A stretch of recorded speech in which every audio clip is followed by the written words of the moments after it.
All right. This one is for the Australians in my audience. That's right. I'm finally talking about the Friendly Jordies situation.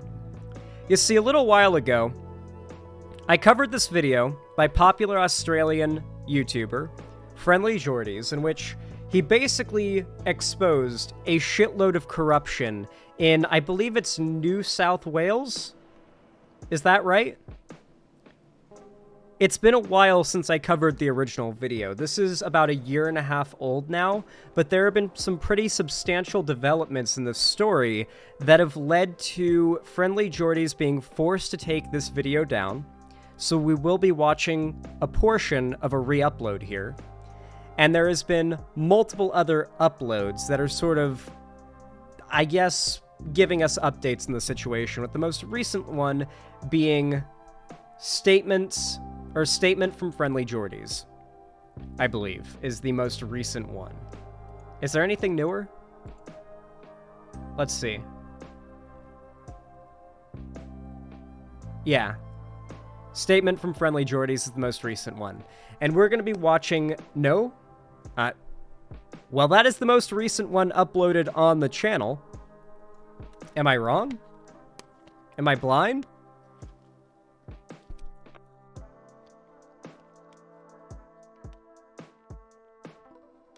I was agreeing? Oh, okay. I guess Australians say nope when they agree. Okay.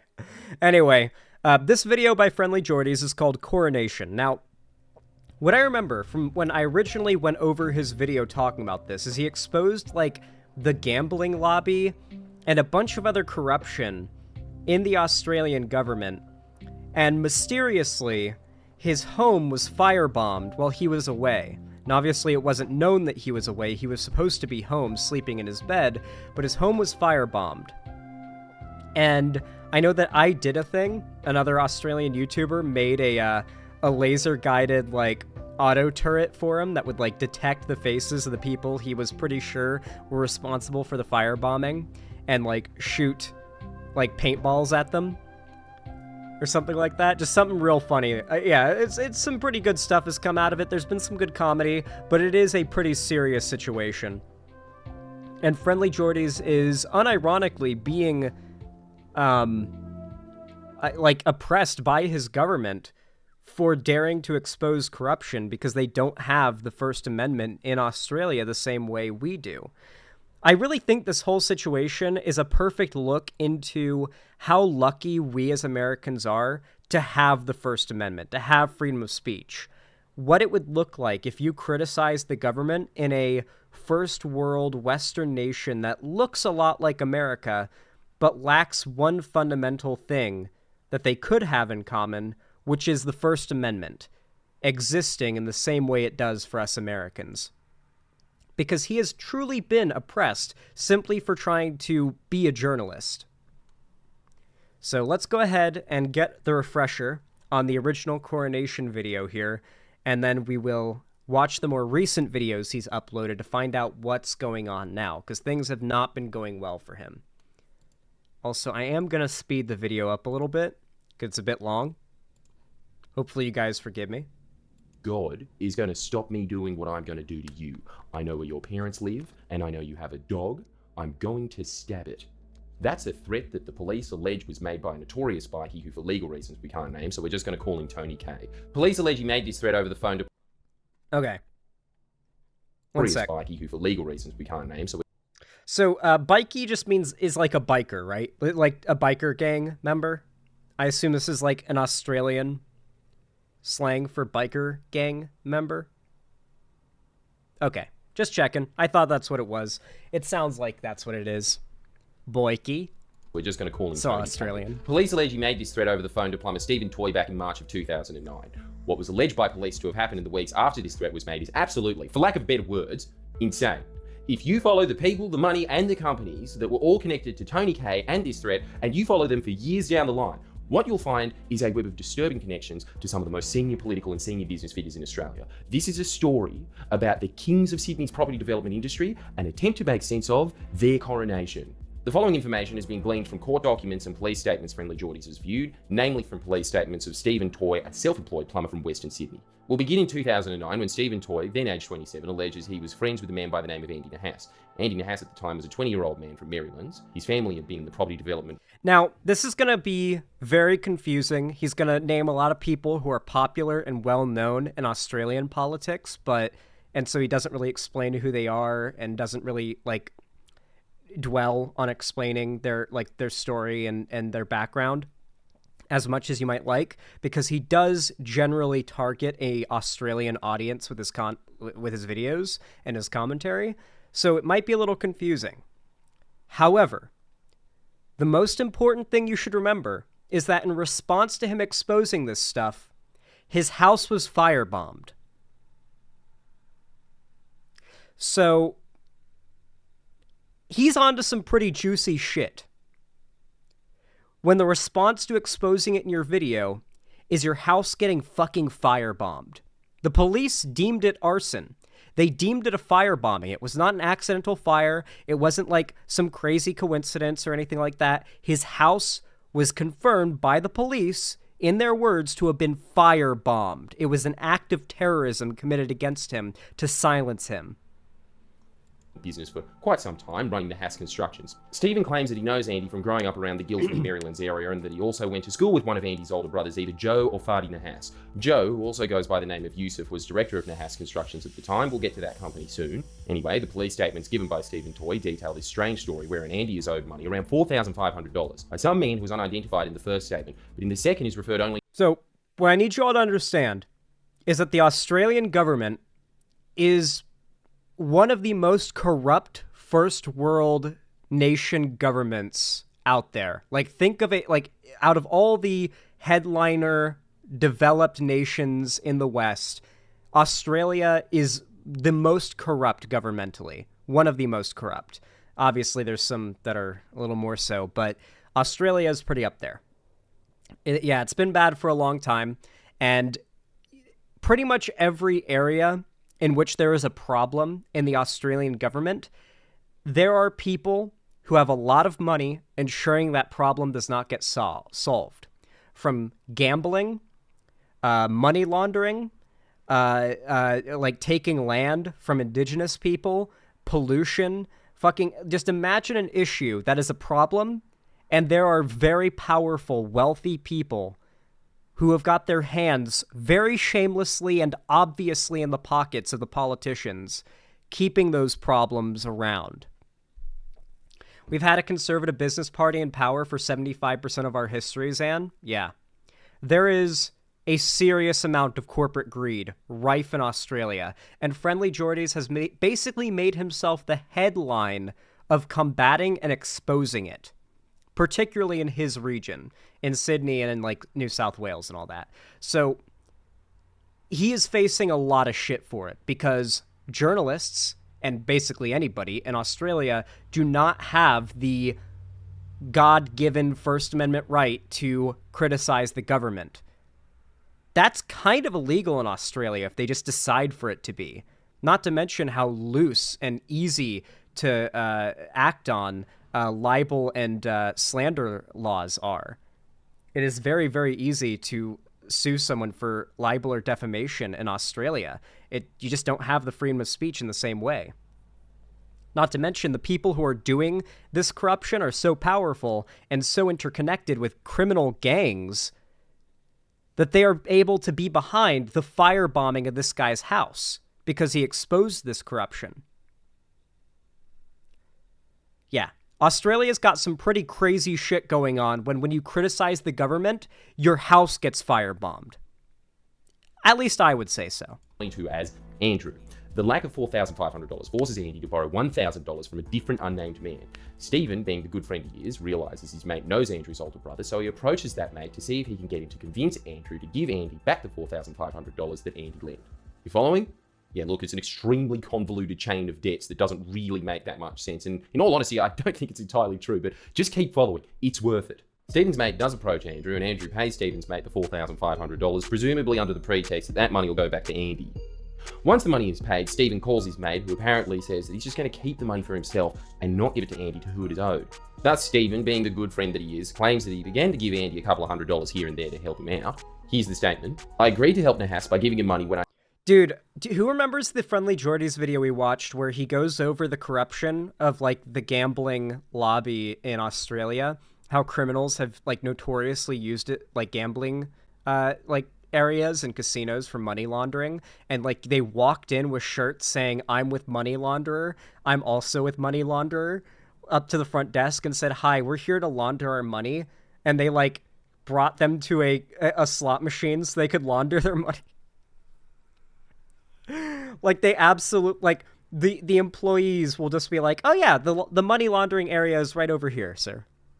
I had spare.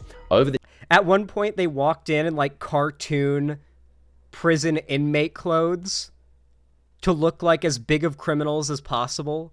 Walked in and said, I would like to launder this money, please. And they proceeded to help him launder the money. Yeah. Obviously, they weren't really laundering money, but the people working there had no way of knowing that. And of course, it's been a rife issue in Australia for a long time. Get out of my way, I'm here to launder money was one of the shirts. That's great. The next 3 months, I continually gave Nahas in approximately $300 amounts. During this period, Nahas continually told me he had no money and he owed people money. By the way, Lucky Otter and the rest of chat, you know that image of the dog in the burning fire where it says, this is fine? We're probably going to remove that emote because as I was reminded the other day, you guys know that artist who made that meme is a pedophile, right? Like a full-on pedophile. Obviously, this wasn't known when it got added to the site, and it's on there by default, but yeah, we're probably removing that emote. And I feel I should probably make you guys aware if you weren't already, but the guy who made that meme, a horrible abuser and pedophile, so that sucks. I would personally not use his art, so we're gonna yoink that emote off. I forgot it was on there. Doesn't get used often. And it wasn't right when the Mail kept his $4,500 from Andrew. I'm sorry, but when did normal people involve such a large number of intermediaries when chasing a few $1,000s worth of debts? This story is just odd, but here's where it gets odder. Stephen begins receiving phone calls from a man that on his first police statement he refused to identify, figuring that it's the man that Andy Nahas owes $1,000 to. The first call is on the 19th of March. Here's an excerpt from Stephen's first police statement. About a month later, out of the blue, I got a phone call on my work phone. Okay. There's a lot here. This goes on for another 43 minutes. And we're not going to watch the whole thing because we have already reacted to this before. And it did get taken down. This is a re-upload. I highly recommend you guys go check out the re-upload so you can get the full story. However, let's catch up on current events. So, a month ago, he put out a video. One of the videos he's been doing lately where it's just like a black background with the title for the thumbnail, simply called Somebody Got Arrested. So, let's see what the deal with this video is. A man with alleged links to a major crime family has been charged over the firebombing of Jordan Shanks' Bondi home. So yeah, this is, we're going to learn a little bit about the firebombing here, it seems, and apparently someone's been arrested. A man with alleged links to a major crime family has been charged over the firebombing of Jordan Shanks' Bondi home. The high-profile YouTuber known as Friendly Jordies was not at home during the blaze in November last year. More than a year later, police have charged 37-year-old Tufi Jr. Tawesi Awalua over the fire. He is an alleged associate of the Alameddine crime family. Police say more arrests are expected in the coming days. The Alameddine crime family was mentioned by Mr. Shanks in a video posted on his YouTube channel last year. So yeah, this is what the coronation video is about that crime family and the corruption and whose pockets they have their hands in. And yeah, they are trying to kill Friendly Jordies and silence him. And the Australian government does not care because much of the Australian government has these guys' hands in their pockets. They basically seem to have a chance to try a RICO type charge on the crime family, but they're too powerful, Zan. It's like some Sopranos type shit. 3 months before his house was allegedly firebombed. I think it's a possibility that it was in retaliation. It's a strong possibility. And they don't believe Mr. Tawesi Awalua acted alone. This man, police allege, used his own vehicle as a getaway car. Police are alleging that this person acted in a joint criminal enterprise with 3 other men. We'll be taking a break from posting for a few weeks. While we are away, Patreon supporters will still get the content they pay for with new weekly political videos. These videos will be released on YouTube for all to see when we return to our regular uploads soon. However, the first video will be different. It's a Christmas video we filmed beforehand with a short extra surprise from Jordan. It will be out tomorrow exclusively for patrons. That's cool. Yeah, so I guess the rest is just join on Patreon and everything. Yeah, so the most recent video that we're going to go over in a second is the Statement from Friendly Jordy's video, which is the video where we get some bad news. Things aren't going as well as you would hope with this situation. So while there has been an arrest, Friendly Jordy's is still under attack for daring to expose this stuff. And it's really scary to me that a YouTuber can be targeted by a crime family and have their house firebombed. Like, that's the era that we live in, where, like, that can just happen to you. That is the era of the internet we're in. YouTubers are having... YouTuber, I should say, not YouTubers, are having their houses firebombed for exposing corruption and crime. I really feel bad for him. I genuinely can't imagine, like, how fucking devastated I would be if I came home to find my house destroyed because of someone that I covered in a video, like, firebombed me. Like, the amount of anger. Oh my god.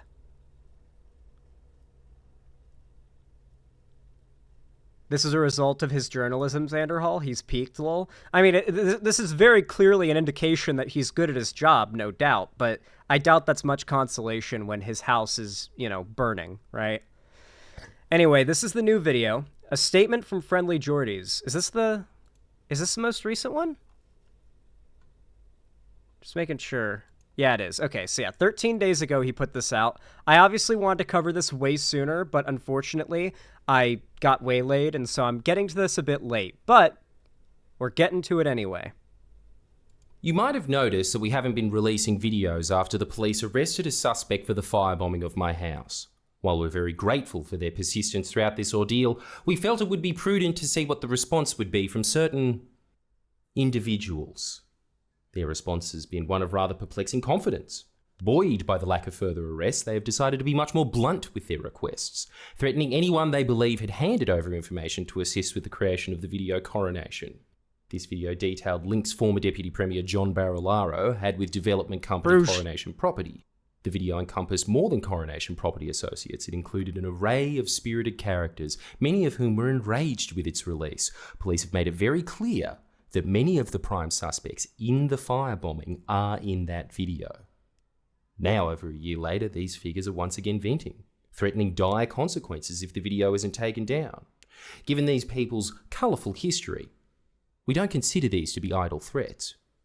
Naturally, we contacted the appropriate authorities, but it appears these men have engulfed the state in a state of fear. It appears these men are indeed above the law. It appears these men are free to point the scythe at anyone they wish, blackmail them with the most heinous, violent acts imaginable, and there is not an authority in the land powerful enough, or perhaps foolhardy enough, to check them. We have done our absolute best to keep the video up. Believe me, we have. But if the content of Coronation is to fall on willfully deaf ears, if its only tangible result is the death of innocent people, we will not have their lives hang on our conscience. The fact is that despite exposing this shit, nothing tangible has come from it other than his house getting firebombed and death threats towards everyone who helped him make the video and provided info.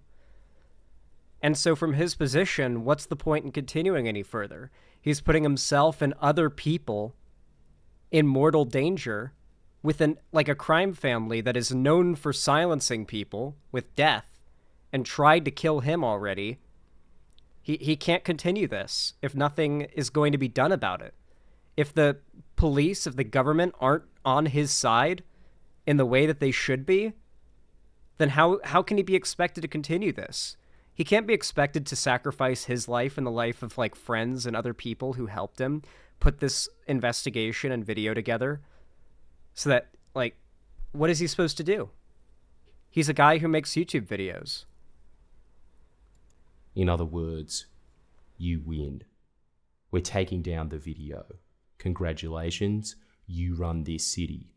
We were ignorant of the fact that Sydney is more or less 1920 Chicago, but now that we're fully aware, you are free to run your business without further bother from us. Sorry for the inconvenience. The real shame in all of this, of course, is that it would have made a great story for self-proclaimed home of Australian investigative journalism Four Corners that touts that it exists to serve the public interest. And you, of course. It would be very interesting to hear the editorial rationale for why the paralysing grip that organised crime has over the First State didn't meet that criteria, while trying to get to the bottom of why there isn't more homosexual AFL players did. Questions for another time, perhaps. The question for now, though, is how did these men accumulate so much power that they have incapacitated any of the so-called estates from acting on matters that question its own ascendancy? This is not thugs killing other thugs for territory. This is unlawful punishment for reporting on the erosion of state authority. You would think that that would interest the state for self-preservation purposes, if nothing else. And yet it doesn't. As such, if the policy is to let sleeping dogs lie, so be it. I don't know why, but something about maybe it's just the framing I've had of it from Friendly Jordy's videos, which have been, like, pretty much my main source of info on the Australian government and politics there. But the Australian government seems like a unique kind of shit than any other government. I guess the UK's politics are a little similar, but I really feel like Australia has it quite unique, where there's this, like, virtue-signaling, pseudo-woke, corporate, corrupt establishment that has basically fooled the vast majority of voters, by the looks of things, into thinking that they actually represent what they stand for. It's similar to the state of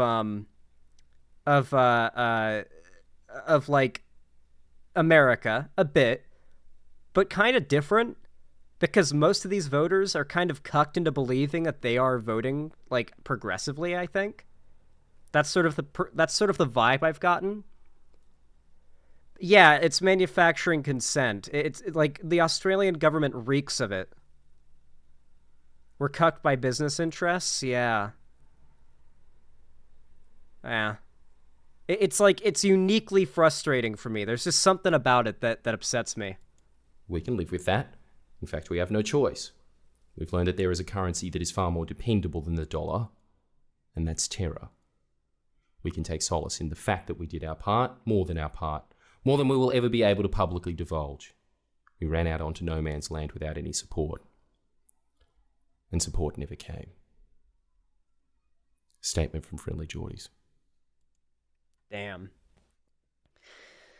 I definitely sense support, but there's, I'm not much to be one to provide support, right? Like, there's not much I can do for a YouTuber who's got millions of subs, but it's really sad, though, that American politics just kind of ignored this broadly.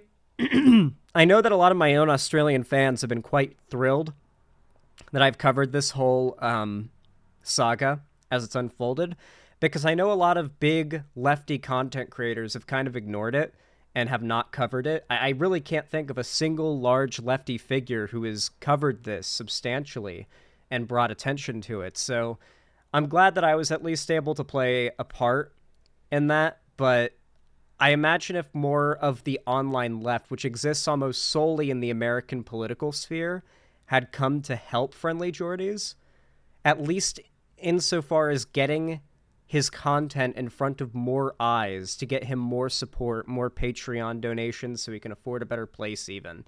So that he can afford to be on the move and not have to worry about getting firebombed, maybe. It would be nice. He needed more support than he got.